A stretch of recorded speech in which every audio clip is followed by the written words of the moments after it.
அதாவது ஊழலுக்கு எல்லை ஏது? எல்லையற்ற ஊழல் அப்படிங்கிறது வந்து பொதுவாக வந்து தமிழ்நாட்டு அரசியலில் இருக்குது.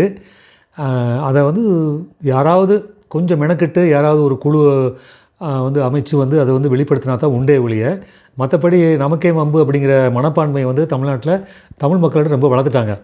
அது இலவசங்கள்ங்கிற பேர் பல விஷயங்கள் இருக்கிறதுனால அப்படி போயிட்டுருக்கும்போது அறப்போர் இயக்கம்னு ஒரு அமைப்பு, அந்த அமைப்பு அதிமுக ஆட்சி காலத்தில் அதிமுக ஆட்சியில் நடந்த ஊழல்களை முறைகேடுகளை வந்து தொடர்ந்து சொல்லிக்கிட்டே வந்தாங்க. அது ஏன் வந்து அவங்க பண்ணுறாங்க, திமுக ஆட்சியில் தானே ஊழல் நடந்தது, அதையே அவங்க சொல்ல மாட்டேங்கிறாங்க அப்படிங்கிற ஒரு கேள்வியெல்லாம் வந்துச்சு. ஒருவேளை இவங்க திமுகவினுடைய பி டீமாக இருக்குமோ சி டீமாக இருக்குமோ அப்படிங்கெல்லாம் ஒரு சந்தேகங்கள் வந்து எழுந்தது அந்த அன்னைக்கு, அந்த டைமில் எழுந்தது. ஆனால் ஆட்சி மாறி திமுக ஆட்சி வந்ததுக்கப்புறம் அவங்க திமுக அரசினுடைய ஊழல்கள், திமுகவில் உள்ள தலைமை நிர்வாகிகளுடைய ஊழல்களை, ஆட்சி சீர்கேடுகளை தொடர்ந்து சொல்லிக்கிட்டு வராங்க.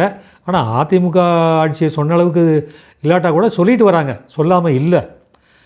அதிமுக ஆட்சி ஊழல்களையும் திருப்பி நடுவில் உள்ள கொண்டு வந்துக்கிட்டு இருக்காங்க.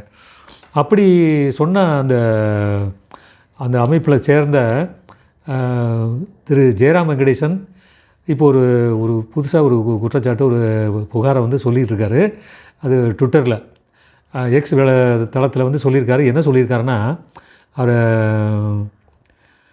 2006ஆம் ஆண்டு ஸ்டாலின் சொத்து மதிப்பு 1.5 கோடி, அதாவது தேர்தல் ஆணையத்துக்கு கொடுக்குற ஒரு கணக்கு, அந்த வந்து 1.5 கோடி 2006.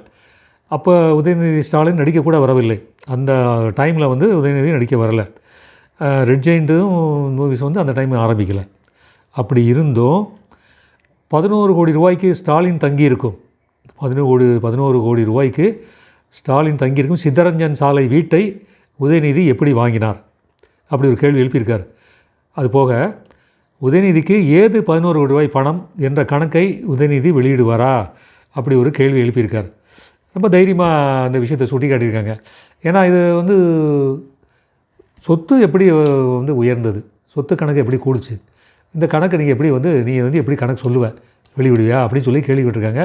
இதற்கு இவங்க தரப்புலேருந்து என்ன பதில் வருதுங்கிறது, இதை வந்து அண்ணாமலை போன்றவர்கள் இப்போ ஏற்கனவே பல விஷயங்களை சுட்டி காட்டிகிட்டு இருக்காங்க. அண்ணாமலை போன்றவர்கள், அதிமுக சார்ந்தவர்கள், ஐடி விங்கிலேருந்து எத்தனையோ இருக்காங்களே, அவங்க வந்து கேட்க வேண்டியதானே.